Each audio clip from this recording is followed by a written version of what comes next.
Assalamualaikum warahmatullahi wabarakatuh. Yang terhormat Bapak Ibu dosen penguji ujian kinerja. Perkenalkan, nama saya Arido Zuendra SPD, mahasiswa PPG Guru Tertentu periode 2 tahun 2025 di LPTK Universitas Negeri Semarang. Nomor induk mahasiswa PPG saya adalah 25980200873 dan nomor SIM PKB saya 20220008760. Pada hari ini, Kamis 17 Juli 2025, saya akan melaksanakan praktik pembelajaran dalam rangka penilaian uji kinerja di SMA Widya Nusantara Kota Bekasi. Berikut KTP kartu identitas saya.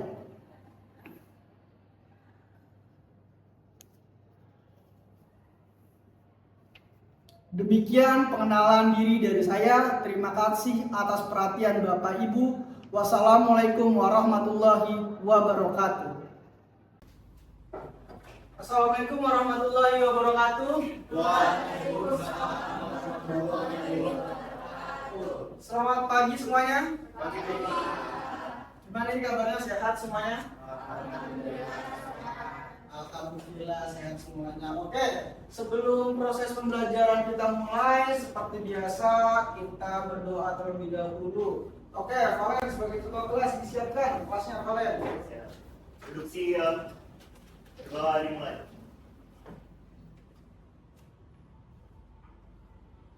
Berdoa selesai. Memberi salam. Assalamualaikum warahmatullahi wabarakatuh. Waalaikumsalam warahmatullahi wabarakatuh. Oke, jadi semuanya kita melanjutkan pembelajaran setelah bab sebelumnya kita telah mempelajari tentang kebudayaan manusia nenek moyang kita. Sekarang kita masuk ke pembelajaran yakni bab 3. Apa itu bab 3 yang kita akan pelajari?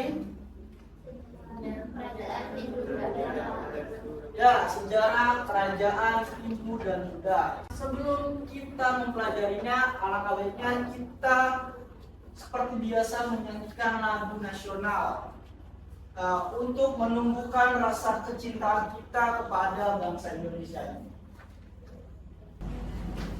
Oke, semuanya diharapkan berdiri bersama-sama. Kita akan menyanyikan lagu kebangsaan Indonesia, yakni Tanah Airku. Oke, kita nyanyi siap ya, semuanya bersama.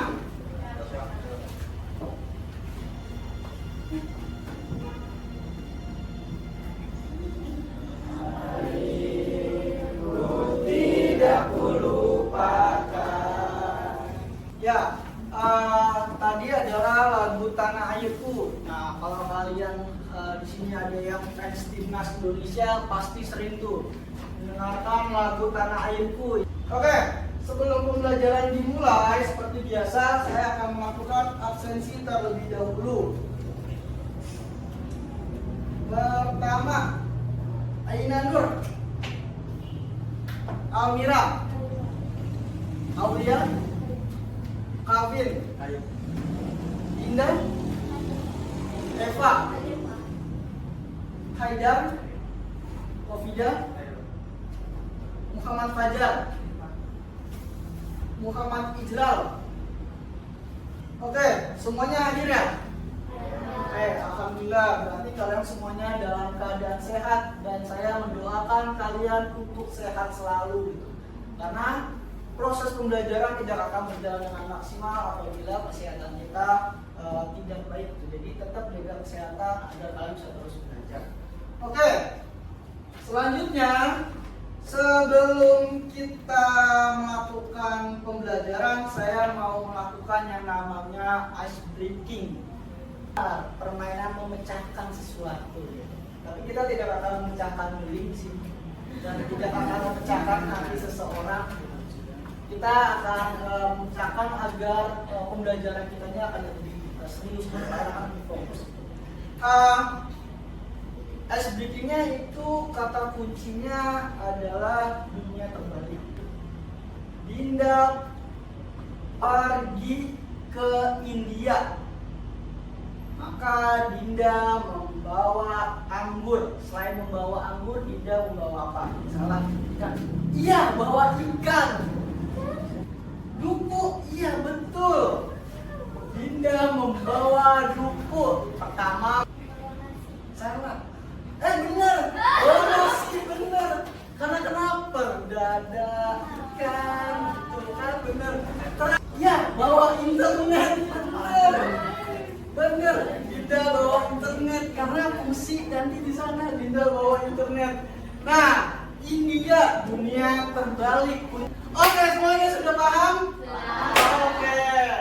Sekarang setelah kita melakukan ice breaking, Pak Rido ingin kalian membaca buku dulu terlebih dahulu selama 5 menit. Baca dulu bukunya. Kita melakukan literasi. Silakan dipelajari. Bab ketiga. Oke, semuanya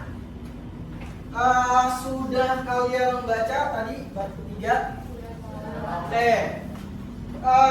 Sebelum kita mulai, Pak Rido pengen nanya nih. Kan kita mempelajari tentang kerajaan Hindu di Indonesia. Kita tahu bahwasanya Indonesia ini negara dengan multikultural, banyak percampuran, banyak perbedaannya. Pak Rido mau nanya, kenapa sih banyak bangunan peninggalan candi-candi di Indonesia? Dan tahu kenapa banyak bangunan peninggalan candi di Indonesia? Karena dulu di Indonesia banyak kerajaan corak Hindu, jadi ada peninggalan dari kerajaan-kerajaan tersebut. Iya, betul kata Dinda. Bahwasanya saya mau kalian melakukan assessment terlebih dahulu. Silakan di-scan barcode ini. Kalian mengisi barcode Google Form.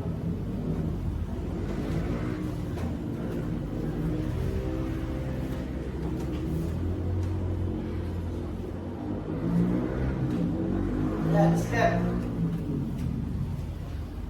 Di-scan terlebih dahulu.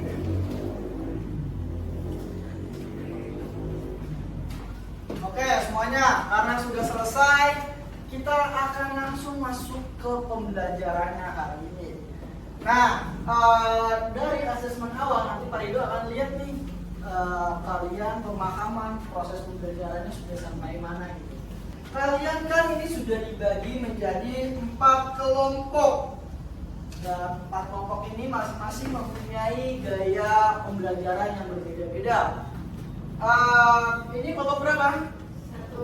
Kelompok 1 dengan gaya belajar apa? Auditory. Nah, kelompok 2 ini benar, kelompok 2 dengan metode gaya belajar apa? Visual. Kelompok 3 dengan metode gaya belajar apa? Visual. Kelompok 4 kinestetik. Oke. Kita akan belajar dengan metode pembelajaran yang berbeda-beda. Dari 4 kelompok ada 3 gaya belajar dan kalian akan belajar sendiri-sendiri. Lanjut, Pak Rido akan menerangkan terlebih dahulu kerajaan Hindu dan Buddha. Pertama adalah tujuan pembelajarannya. Jadi buat apa sih kita belajar gitu? Jadi kita melakukan sesuatu itu harus ada tujuannya. Tujuan pembelajarannya adalah pertama menganalisis teori masuknya pengaruh Hindu dan Buddha ke Nusantara. Karena waktu itu belum Indonesia, masih Nusantara. Tadi Kevin sudah membantu menjawab teori-teorinya. Lalu yang kedua mengidentifikasi sejarahnya, kerajaan-kerajaannya. Ada banyak kerajaannya di Indonesia. Ada Tarumanegara, ada kerajaan Singosari yang tadi disebutkan. Lalu yang terakhir menumbuhkan sikap menghargai warisan budaya bangsa dan nilai-nilai luhur masa lampau. Kalian bisa melihat gitu bangunan megah dari zaman dulu. Itu kan yang tetap harus kita jaga. Setelah ribuan tahun bangunan tersebut masih ada, masih kuat. Jadi kita bisa mempraktekannya ke zaman sekarang. Kenapa sih bangunan-bangunan di Indonesia sekarang kayak contoh terjadi longsor, terjadi banjir, pasti banyak yang rumahnya hancur. atau enggak retak dengan mudah. Tapi kalau kita lihat Candi Borobudur itu masih sangat tegak berdiri, kokoh bangunannya. Bahkan kalau hujan tuh air tuh ada alirannya sendiri. Itu sudah dipikirkan sejak lama. Nah, kita akan mempelajari nilai-nilai tersebut. Oke, lanjut. Nah, kita akan mempelajari materinya. Pertama adalah terbentuknya jalur perdagangan, lalu masuknya agama, dan yang terakhir adalah kerajaan Hindu dan juga Indonesia. Nah, yang pertama adalah pengertian dan juga budaya maritim. Bahwasanya dulu Indonesia kepercayaannya atau agamanya adalah animisme. Apa itu animisme? Iya. Terus ada lagi? Ya, menyembah roh nenek moyang atau menyembah patung. Jadi animisme bukan percaya kepada anime ya. Beda. Animisme bukan anime. Ya. Dulu kepercayaan kita itu adalah animisme. Lalu dari mana lah agama Hindu dan Buddha bisa masuk ke Indonesia? Ada yang dari India dan juga dari Cina. Nah, dalam kamus besar Indonesia, maritim artinya adalah berkenaan dengan laut. Maritim, kalau kalian juga tahu marine, US Marine, itu katanya adalah kata dari maritim. Oke, sekarang Pak Rido ingin kalian menonton video sebentar. Video mengenai pembelajaran sejarah kerajaan Hindu dan Buddha. Teori pertama yaitu teori Brahmana oleh Fowler. Menurut teori ini, kaum Brahmana atau pemuka agama datang di Indonesia atas undangan untuk menyebarkan agama Hindu Buddha. Teori kedua yaitu teori kesatria oleh Bosch, di mana penyebaran agama Hindu Buddha dilakukan oleh para kesatria dan prajurit.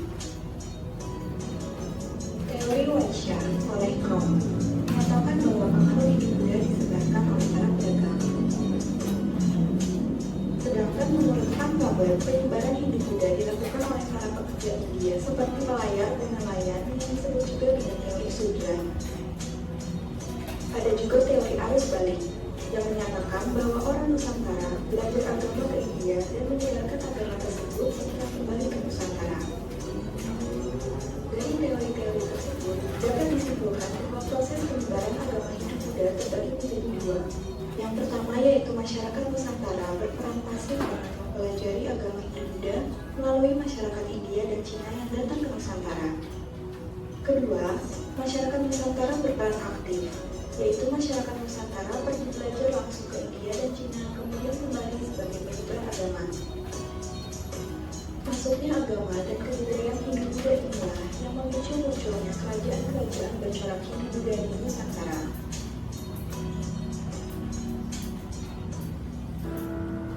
Oke, sekarang Pak Rido sudah menyiapkan LKPD. Silakan kalian mengerjakan LKPD ini. Jadi LKPD ini LKPD kelompok, silakan dikerjakan. Sekalian kalian juga mengerjakan proyeknya kalian masing-masing nih. Kalian kan sudah dibagi menjadi 4 kelompok. Kalian akan membuat 4 produk masing-masing dari gaya belajar kalian masing-masing.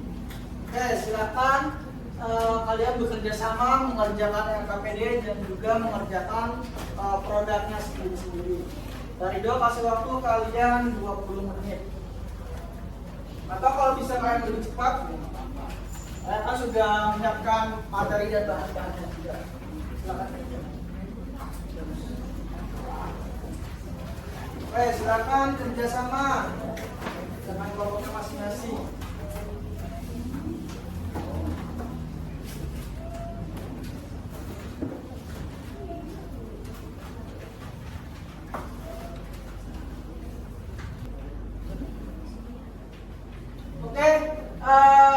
Kita akan mulai terlebih dahulu dari kelompok 1. Kelompok 1 akan menyiapkan PowerPoint-nya. Saya memberikan tiap kelompok waktunya adalah 5 menit masing-masing. Jadi kelompok 1, habis kelompok 1 lanjut nanti kelompok 4, nanti kelompok 3 dan kelompok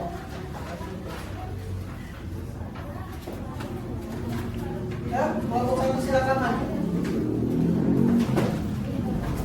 Silakan dibuka kelompok satu. Assalamualaikum warahmatullahi wabarakatuh. Waalaikumsalam warahmatullahi wabarakatuh. Kami dari kelompok 1 dengan kelompok B belajar audio akan menginformasikan tentang kerajaan Ramadan. Perkenalkan, nama saya Najwa. Nama saya Sukmana Lalaliba. Nama saya Sungguh Mata Karambita. Saya paling aktif anak. Jadi, kerajaan Tarumanegara adalah kerajaan masyarakat Hindu yang berdiri pada abad keempat hingga bertahan hingga abad ke-7 Masehi. Kerajaan ini berada di tepi Sungai Citarum yang terletak di Jawa Barat. Karena residensi Norman ini adalah pendiri kerajaan Tarumanegara yang berasal dari India, jadi dia bukan asli Nusantara. Lalu, Assalamualaikum warahmatullahi wabarakatuh. Waalaikumsalam warahmatullahi wabarakatuh. Kami dari kelompok 4 teman saya belajar musik yang pertama nama saya Syakira Zakri. Saya datang dari Saini. saya Nurania Sepatubaila. Ini kami akan menampilkan cerita Musa yang melakukan kerajaan Singosari tentang cerita Ken Arok dan Ken Dedes. Di suatu pagi, Ken Dedes dan Tunggulan Betung berjalan mengelilingi Tumapel. Mereka tampak harmonis dan serasi. Tumapel Betung dan Ken Dedes beserta dayangnya menyusuri Tumapel yang begitu megah bersama. Lalu Tunggulan Betung berpamitan kepada sang istri tercinta untuk pergi ke perjalanan yang panjang demi kemakmuran Tumapel. Anda pergi dulu ya, Dedes. Anda perginya di Korea. Baik, hati-hati ya Ramanda. Saat Ken Dedes dan dayangnya berjalan bersama di dalam wilayah Tumapel yang megah, disitulah Ken Arok berlutut menyapa sang Brahmani, Ken Dedes. Selamat pagi yang mulia Ratu. Pagi Ken Arok. Beberapa saat sebelumnya, Ken Arok memesan sebilah keris kepada ahli membuat keris, yaitu Pu Gandring. Sekarang perintah yang sudah kembali. Bersini dapat tunggu ampun. Keris ini tidak berintahnya untuk memukul apapun. Dasar apapun. Hari-hari pun berlalu. Kini rencana Ken Arok untuk membunuh Tunggal Betung dan memperistri Ken Dedes telah matang. Di dalam perjalanannya, Tunggal Betung mendapatkan serangan mendadak dari sebilah keris oleh Ken Arok yang mengincar kekuasaan. Ken Arok yang tahu bahwa Dedes sedang diselimuti kesedihan menemani sang Brahmani hingga ia merasa membaik. Sosok Ken Arok di mata Ken Dedes berubah menjadi laki-laki yang dapat dijadikan sandaran. Dan beberapa bulan kemudian, Ken Arok berhasil memperistri Ken Dedes. Lalu Tumapel peninggalan Tunggulan Betung berubah menjadi kerajaan Singosari.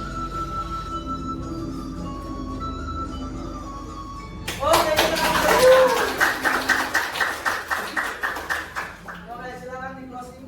Oke, sekian dari kami. Terima kasih. Wassalamualaikum warahmatullahi wabarakatuh. Waalaikumsalam warahmatullahi wabarakatuh. Oke, selanjutnya silakan dari kelompok 3 maju ke depan. Assalamualaikum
Prasasti Yupa adalah peninggalan kerajaan Kuta yang berasal dari Kalimantan Timur.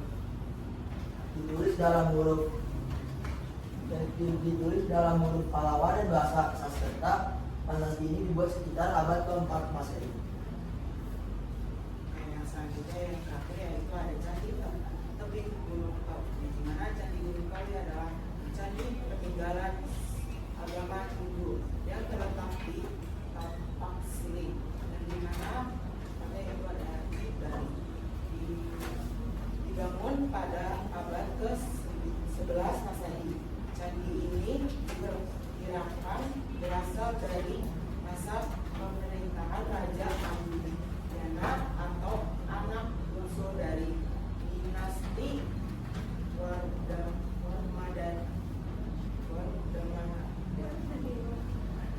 Oke teman-teman, sekian dari kami. Assalamualaikum warahmatullahi wabarakatuh. Dua dari gaya belajar visual ingin menjelaskan tentang peta penyebaran agama Indonesia. Sebelumnya perkenalkan, nama saya Alga Hamisa Alira. Nama saya Falfiati. Nama saya Salvi Islam. Untuk foto yang pertama bisa disampaikan oleh Calvin. Selamat Calvin. Yang pertama ini untuk oren yang berasal dari India. Kemudian sebelah ke Teluk Udara, lalu ke Myanmar. Kemudian menuju ke Semenanjung, Malaysia, Singapura. Lalu menyebar ke Indonesia dan ke beberapa wilayah lain. Oke, dilanjutkan dengan foto kedua. Rute kedua itu rute hijau atau bisa disebut rute dari India. Itu dia rutenya ke selatan lewat Sri Lanka, lalu menuju ke kepulauan India yang bernama Kepulauan Nikado dan juga Mandan, dan berakhir di Sumatera. Dan juga rute ini tersebar ke berbagai wilayah Indonesia, contohnya di Sumatera, Palembang dan Medan. Yang di Jawa itu ada Jakarta dan juga Yogyakarta. Lalu di Kalimantan ada Manado dan Manado. Ini biasanya dari perdagangan, darat, laut, dan interaksi budaya antar sesama. Dan sekian penjelasan dari kelompok kami. Mohon maaf jika ada kesalahan. Wassalamualaikum warahmatullahi wabarakatuh. Waalaikumsalam warahmatullahi wabarakatuh. Silakan duduk.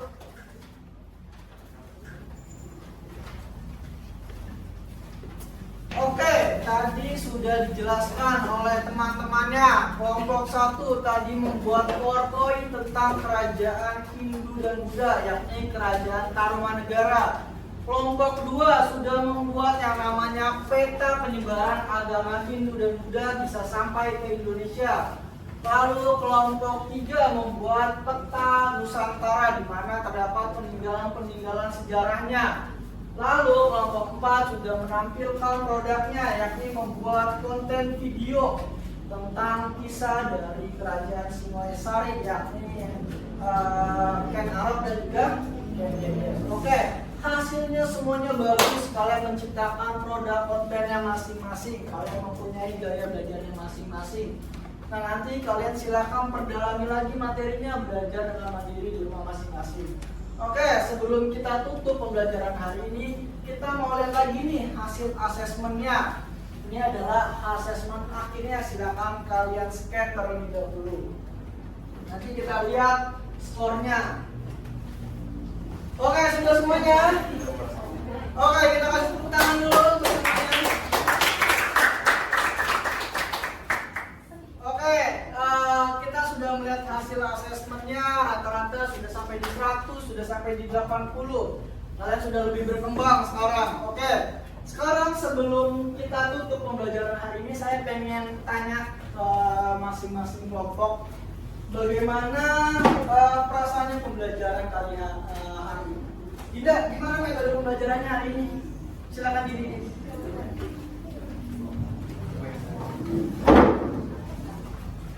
Gimana pembelajaran hari ini? Apa aja manfaatnya menurut kamu?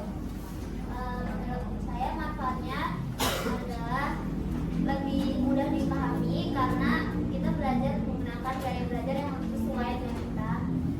Terus juga gimana? Rasanya senang dan malu. Kenapa? Kan jadi kita melatih kepercayaan diri gitu. Iya, Pak. Oke, kita kasih tepuk tangan untuk Indah. Oke, Naswa silakan diri dari kelompok 1. Naswa gimana perasaannya pembelajaran hari ini? Ya, bagus.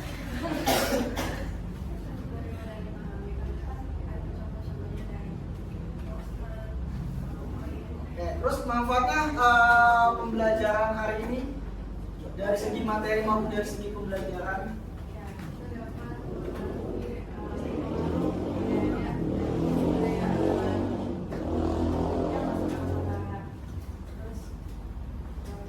Oke, kita lanjut tepuk tangan. Oke, Almira. Gimana Almira? Perasaan kamu pembelajaran hari ini? Senang, seru juga karena dapat materi yang lebih mendalam lagi karena banyak contoh-contohnya dari kelompok lain. Oke, terus manfaatnya menurut kamu pembelajaran kerajaan Hindu dan Buddha ini apa manfaatnya?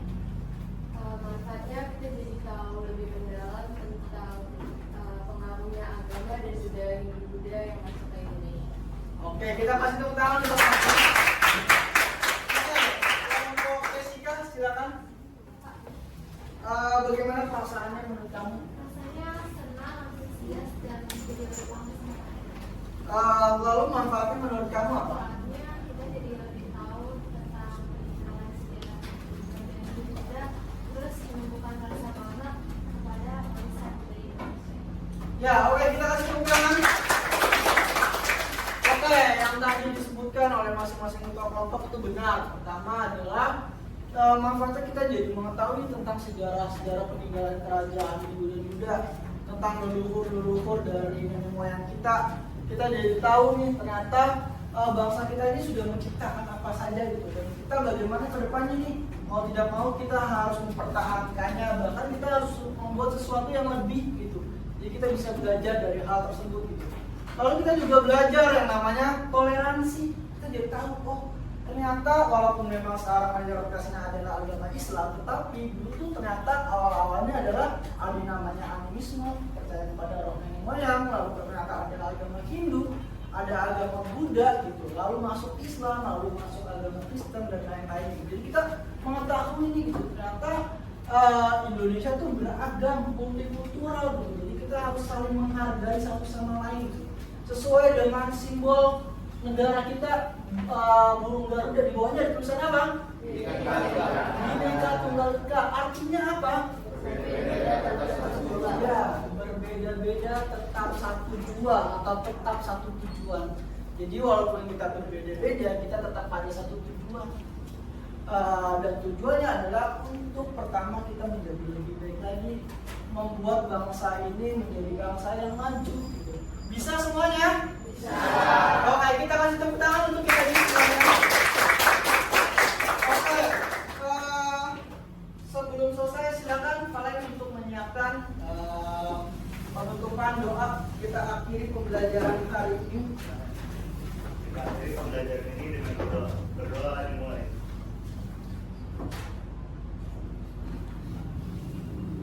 Berdoa selesai. Memberi salam. Assalamualaikum warahmatullahi wabarakatuh. Waalaikumsalam warahmatullahi wabarakatuh. Terima kasih.